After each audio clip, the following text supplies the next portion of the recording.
Good afternoon, everyone. Thank you for taking the time to join us for a webinar about bridging the gap with GoZone Wi-Fi.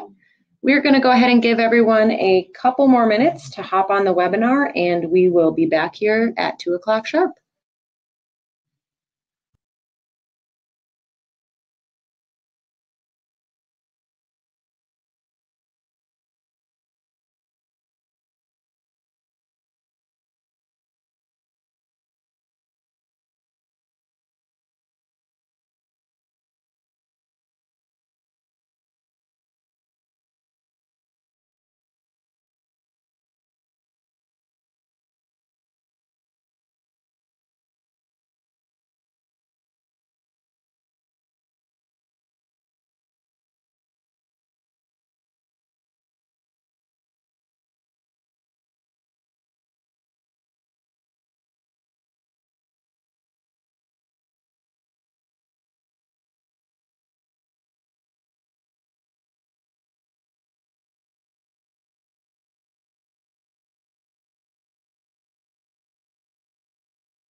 All right, it is 2 o'clock, so we are going to go ahead and get started here.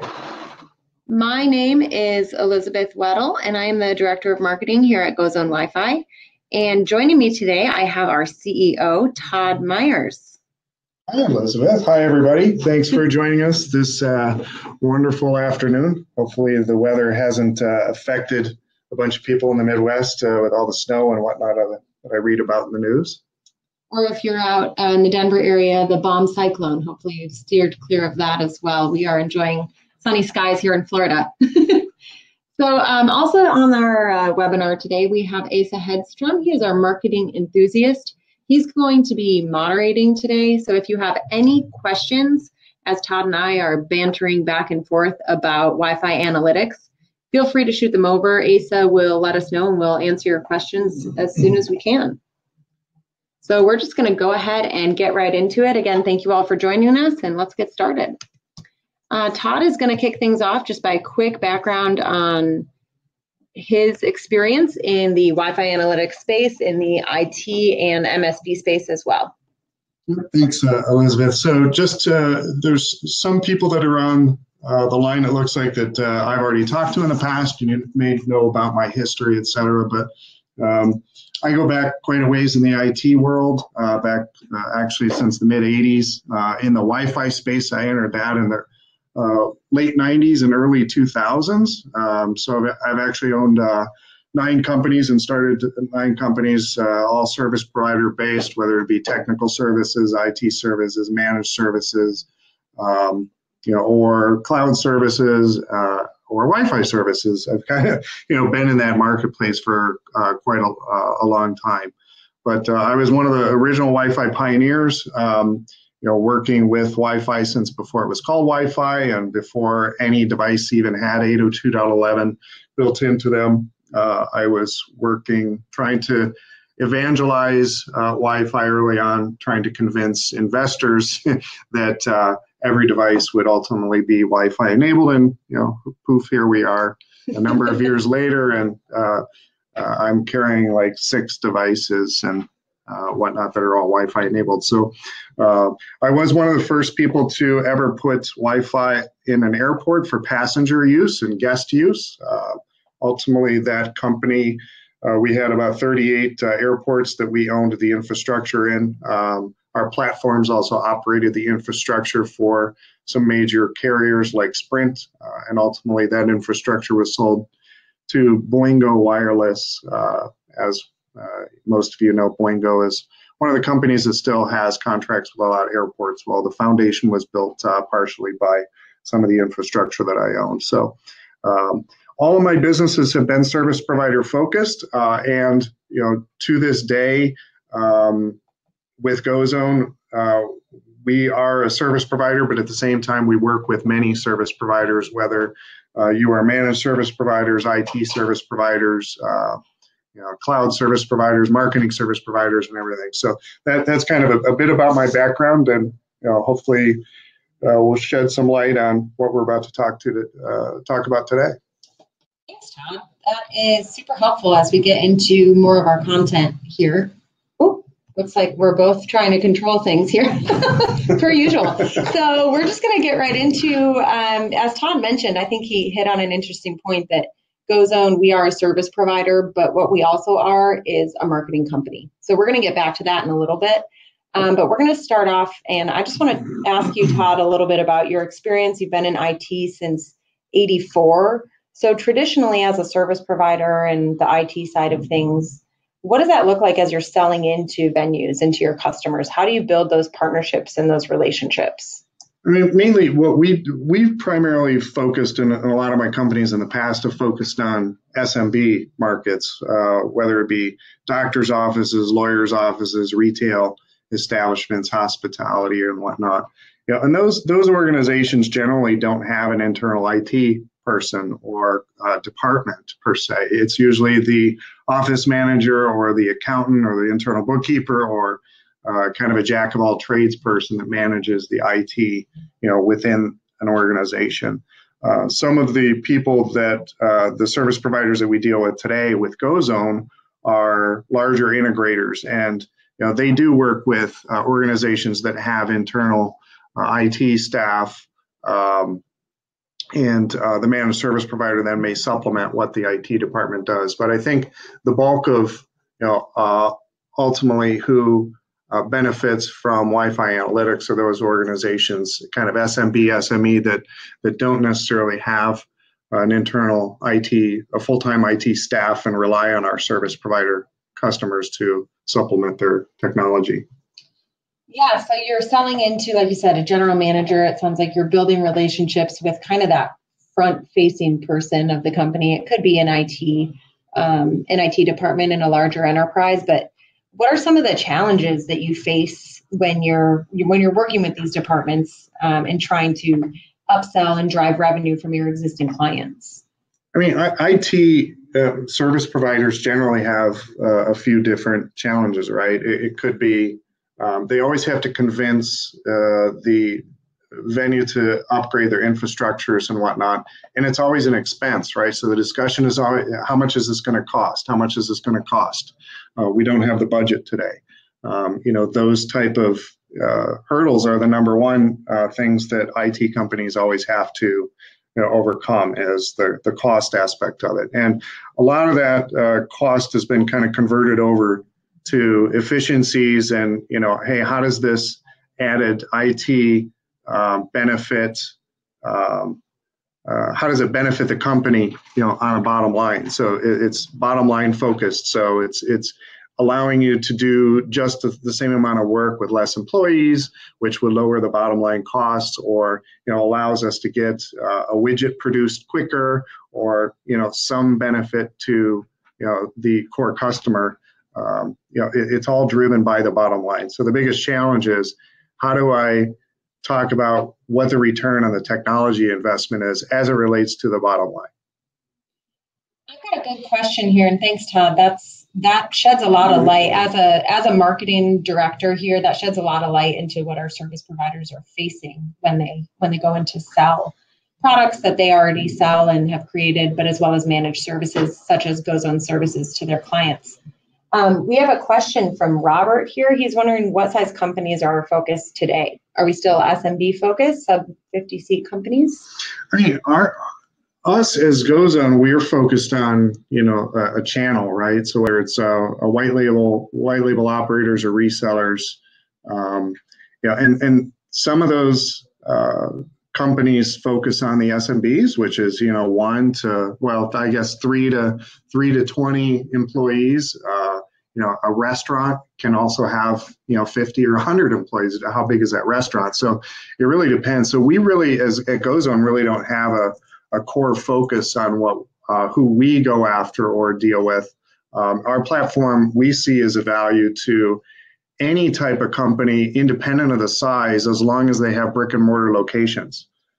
It could be a mall, it could be a stadium, it could be small restaurants, mom and pop coffee shop, funeral home, grocery store. I mean, you name it, any type of organization. And some of those organizations might be owned by small groups. Some of them might be corporate owned or part of larger franchise organizations, et cetera. So I think we don't really have a core focus per se. So really, yeah, part of that I think is how we've designed our platforms, right? So we've designed our platforms to be able to really be flexible and work in a myriad of different situations, from the infrastructure level all the way up to the platform features that we've built as well. They really have value and integration value for companies of all sizes. Yeah, they do, and that's part of the things that we really stressed when I started the company and we started developing the platforms, was make sure we're hardware agnostic, because we integrate with access points and gateways and equipment that is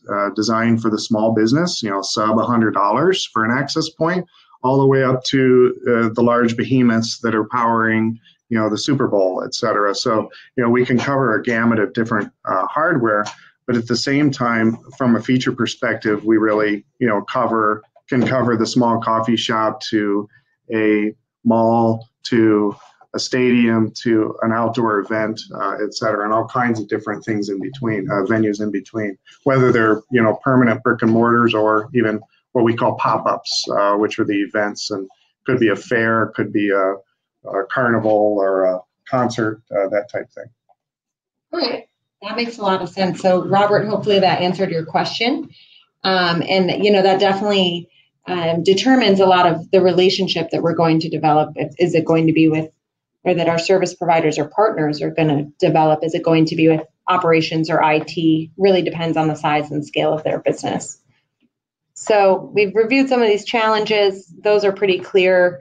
What we're talking about today is a solution that GoZone is really excited about, and something we've seen great success with a lot of our partners and even in our own business, is working cross-departmentally with different departments within your client's organization. So looking beyond the operations and IT departments in your client's organizations to build deeper and different relationships than the traditional model. So what does that really look like? Todd, I'll kind of let you speak to this screen. Yeah, so these are really important pie charts, really. A lot of companies will focus or budget based on the percentage of revenue that is kind of they're generating, right? So traditionally, and all the research that we've done, 10% of an overall revenue for a company is allocated toward marketing budget, where IT budgets are about 3%. So IT budgets are significantly smaller than marketing budgets. So the question really becomes, how from a technology standpoint, how can we tap into that 10% and help us achieve what we need to do from a technology standpoint? So as an example, with Wi-Fi 6 coming out, how can I get Wi-Fi 6? Because from a technical perspective, it's very, very, very beneficial with density, with how access points handle traffic, et cetera. How can we, as opposed to looking at replacing 50 access points with Wi-Fi 6 and looking at it as a cost, what can we do to have other departments help pay for that and offset it? So that's what we kind of look at. That's what bridging the gap is. How do we do that? How do you bridge the gap between what's traditionally seen as an IT expense and really turn it into a business driver? Yeah. Right? Instead of just an add-on expense. With a marketing department, traditionally, we're focused on driving new business, brand awareness, product and service promotions, things like customer engagement. And that's what we're really measured against. Marketing departments are measured against their success of bringing in new customers, new leads, driving revenue from existing customers through campaigns and product launches and promotions. So the revenue is really what we're measured against. And for that reason, that's how marketing departments gain access to a larger budget. All of those things are driven by data. Well, they are, but you have marketing departments have limited amounts of data, and they may not even know that technical data may help them accomplish what they need to do. So, when we look at analytics or Wi-Fi analytics in particular, we look and as we talk to technical departments and tech people, they're interested in the analytics that they get, right? That's valuable to them. What's the throughput? How many people are getting online? Are they staying online? How long are they online? What bandwidth are they using? I mean, those are important aspects from the IT department. Now, if the IT department can, kind of educate the rest of the departments and say, hey, by the way, we have additional analytics that we can offer the marketing department that may help them. Now we're tapping into that marketing budget to be able to help us offset the cost of our IT upgrades or just overall management, et cetera, of that particular equipment. So that's kind of what we're talking about here.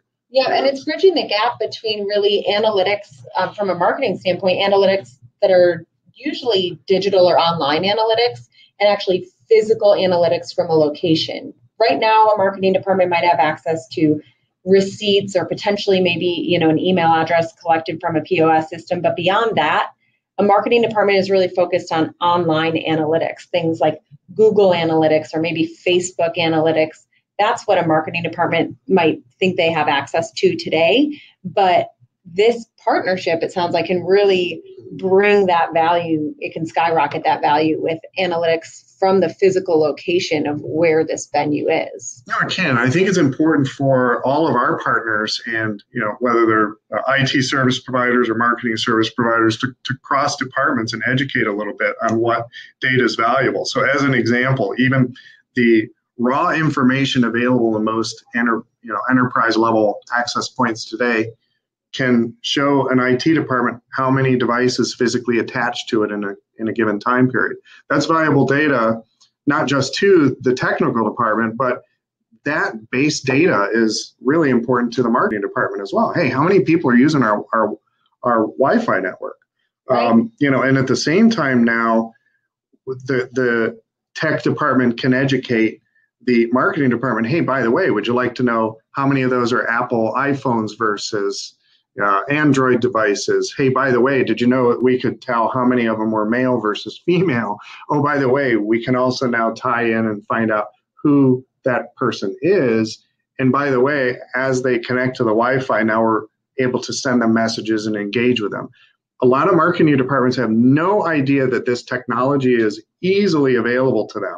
And now you've got the marketing department super excited about this new platform or product or whatever you are working on, right? Now you've got the attention of the marketing department saying, hey, I'm going to take this up the ladder. I'm going to take this to my boss. I'm going to take it to, the C-suite and try and get this approved because this is something we need and I have the budget for it. Right, exactly. And that's what we've seen, more and more. Over the past couple of years, it's just started to escalate. I mean, initially it was restaurants that we heard that. Now we're seeing it throughout a gamut of different industries, from auto dealerships to tire shops to grocery stores to malls to everything. So we're seeing kind of and we were only seeing the tip of the iceberg. This market opportunity is so huge because this information is valuable. It's all about now educating the marketing department on what information is available from the technology that's in place, and specifically with what we're talking about is the Wi-Fi. Yeah. So exactly. In just a minute, we're going to get into the different types of analytics that we're speaking to. Todd mentioned, what an IT person or a managed service provider might originally think of when they think of IT analytics and Wi-Fi analytics. But really quick, just to recap why we think the value is there in partnering with marketing departments. You can really bring more to the table. You bring not only your technical expertise, which is the world you live in, but you bring creativity, strategy, and you're really getting at the core of their business model by increasing stickiness and providing that business strategy assistance. You're now a really valuable person sitting at the table. Yeah, well, yeah, and at the same time, when it comes up for contract renewal next year or whatever, you're not competing at a seat by seat level. Okay, well, I'm competing directly against competitor A, B, and C, and all of us are kind of quoting the same thing from a monitoring perspective. Your expertise becomes much more valuable, and that is not replaceable with your competition, no matter what the price is. There's no apples to apples comparison for that type of value. So hopefully that's hitting home with some of you on the line here, and that you can see the value in that as well, and really why we see that Wi-Fi analytics is that bridge between IT and marketing. A little graphic here about what is Wi-Fi analytics, the way that GoZone speaks to Wi-Fi analytics. This term has really become a very broad term to encompass our entire market. We break it down into 3 different types of analytics. The presence analytics is what Todd was speaking to about who is in your venue at what time in your whole location, view a heat map of at what time was the traffic heaviest in specific areas. That can be throughout a large enterprise location or even a small mom and pop. It could be an entire city or community where you can view, okay, where is the traffic heaviest during specific times? And then really that lends itself to increasing strategy, efficiencies, and things like that. There's also marketing analytics, which is going to be your demographics. You can see your new versus returning visitors. Who is really in your venue? Is it more males or females? What's the age range? All of that value is huge for a marketing department. And then advertising analytics. If you're running any Wi-Fi advertising, you can find out how many impressions those ads are getting, click-through rates, and also find out demographics and affinity categories on the people who are viewing your advertisements. So a ton of value here for not only the marketing department, but really the entire business operation. Mm-hmm. Yeah, and every venue is very different in what their needs are, which is why we've split up the analytics into 3 different groups and platforms, because it allows our customers to be flexible then, depending on the type of venue. So if it's a pop-up event, as an example, advertising is probably going to be very important to them, where they can help offset the temporary cost of setting up Wi-Fi for the concert goers, et cetera.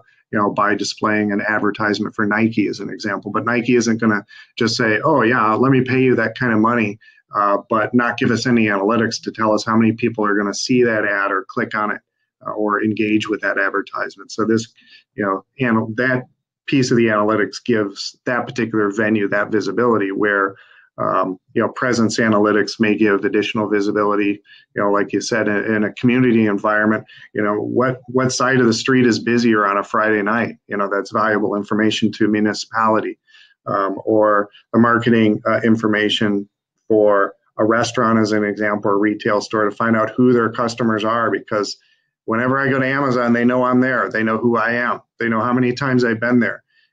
The retail stores and brick and mortars don't have that advantage. So that's where marketing analytics really gives that advantage back to the brick and mortar business.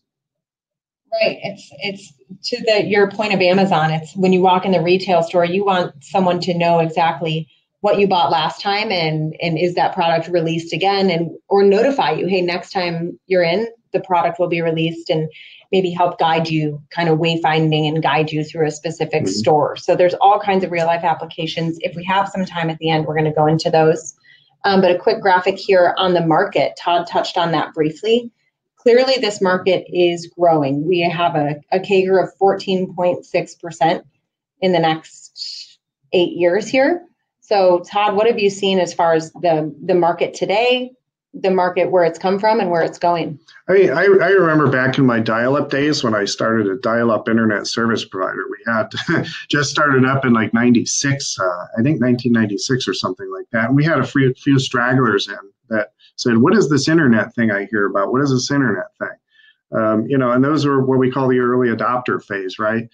And then, as 1997 and 98 hit, everybody started, going gangbusters on getting dial-up accounts, and it was hard for service providers to keep up. I kind of see the same thing here, and that we've had those few stragglers, right? There's, and depending on the venue, I mean, about 2 years ago, the stragglers were there, or again, the early adopters in the restaurant space. Last year and the end of last year, I mean, we're getting barraged with restaurant customers coming to us and our partners, requesting information about this. It's less about us or our partners going to them, right? It's the opposite direction. So I see the same thing happening this year with other types of venues. Again, whether it be grocery stores or auto or could be healthcare. Yeah, healthcare, stadium, right? Exactly. Yeah, any of those types of venues. It's the early adopters. So it's just going to do nothing but balloon out. Pretty exciting space to be in. It's fun. Well, we've got a few use cases. We've still got a few of you, several of you on the line. So if we want to go through a couple of these, personally, I was going to share from my history. I come from the food and beverage industry and working as the director of marketing for a large winery. This was something that we didn't have available, a technology that we didn't have available in that application, and something as the director of marketing, I would have just gone crazy over. If my director of operations would have come to me with this solution, this type of analytics was not available. I had a lot of visibility into who was visiting my website, who's shopping and buying wine online. But as far as creating that profile of who's visiting my tasting room, what does that person look like? How much time do they spend there? I would be designing events and promotions, staffing efficiencies would have all been greatly improved by this. So actually, this is one of the things that drew me into GoZone, was I saw the inherent value in this specific technology, and not only from the value of it to the marketing department, but I know that our director of operations faced a lot of challenges in getting technology upgraded. We worked with the same MSP for, I think, 35 years, and it was always seen as an expense. But obviously, if we could have partnered together on something like this, I know that it would bring major value to, the food and beverage industry and to that application specifically. Yeah, and we had one, just to kind of focus a little bit on the healthcare, but we had one of our partners that focuses on doctors and lawyers, essentially. So some of their doctors, wanted to get better visibility on their patients and be able to send patients, information and health emails and whatnot. They didn't necessarily have all the email addresses for people, so it gave them one extra added mechanism to find out who their patients were and how to communicate with them for wellness updates, et cetera. And another interesting one I really like, the story of a chiropractor that was pretty ingenious. His practice happened to be literally share a wall with a fitness center. So he set up smart Wi-Fi in his chiropractic office, and the people that were using the fitness center to connect, they had a password-based Wi-Fi system. They preferred his non-password based system. They logged in, and as soon as they logged in, he was able to, talk to prospective, clients of theirs that might have pulled a muscle or whatever and wanted some chiropractic services. So, it can be used to draw the top. The idea is move the discussion from IT being a bottom line expense and find out ways to turn that technology into top line revenue generation, whether it's, again, helping marketing, which correlates directly to the top line. So that's what marketing or Wi-Fi analytics really can be, that avenue to have that discussion. How do you see this being applied we can talk to retail a little bit, but I'd like to see how you can see this being applied on an even larger scale in a city or community. So, we have an example like that going right now here in the community that we're in. We're able to set up a sponsor-based Wi-Fi system because the cities are really hard-pressed to add any technology infrastructure in, because their costs are always being attacked, right? So, what we did, Wi-Fi is valuable to everybody, right? In a community, whether it's a visitor, a tourist, a local resident, it could be somebody on the lower end of the economic cycle to help bridge the digital divide. I mean, everything we do these days is being put online. So access and easy access is extremely important to have everywhere without passwords. Just in our district alone, I think there's 45 restaurants and retail shops or something like that. That means 45 different Wi-Fi access points with 45 different SSIDs and passwords. That's a real nuisance for people to know all those things. Especially in a tourism heavy area. We've got international travelers who don't have an LTE plan, and they're really flocking to places where they can connect to the internet. Right, exactly. So what we did is we partnered up with the Business Improvement District. We partnered up with some key businesses kind of in the district, around the district, to put in a single access point system where it's a single network essentially, but it's multiple access points throughout the whole district. But it's seamless to the tourist or the resident that's in here. They can go from business to business to business and not know the difference. They don't have to memorize, 45 different passwords or type in 45 different passwords and 45 different SSIDs. It's a single system across the board, and that all the analytics helps the district. They can determine, all right, these are busy days. These are the busiest months. We had an uptick in 3% more people in the district this month. This year versus this month last year. A lot of valuable information. The local businesses benefit because they get access to engage with the people that are at their businesses. And then, of course, all the costs are offset by sponsors and advertisers. And that, again, that analytics is invaluable and really required. If you want to get any advertisers at all, they're going to expect how many people are looking at it, how many people are clicking and engaging with their ad. That's what they want to know in order to get the highest dollar amount of advertisement. So, we're able to deliver that with all three of our platforms for this single venue environment.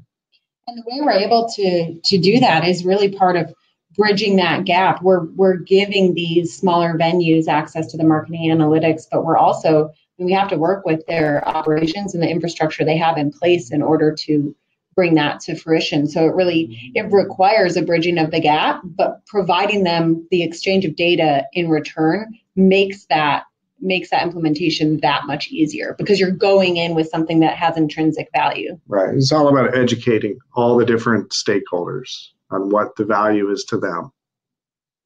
Awesome. Well, Todd, I have actually learned several things while we've been chatting today, and I hope that our audience has as well. If you have any final questions about our presentation, we're going to stick around here for a few minutes. And if you have any follow-up questions or are interested in learning more about Wi-Fi analytics, contact us. Here's my email address right there, as well as Wayne Newton. He is not the famous one that you're thinking of, but he is our own Wayne Newton. He's our Director of Channel Partnerships. He'd love to chat with you and tell you more about our programs. You will say Danke Schön. I got to see that. Yeah. All right. Thank you, everyone.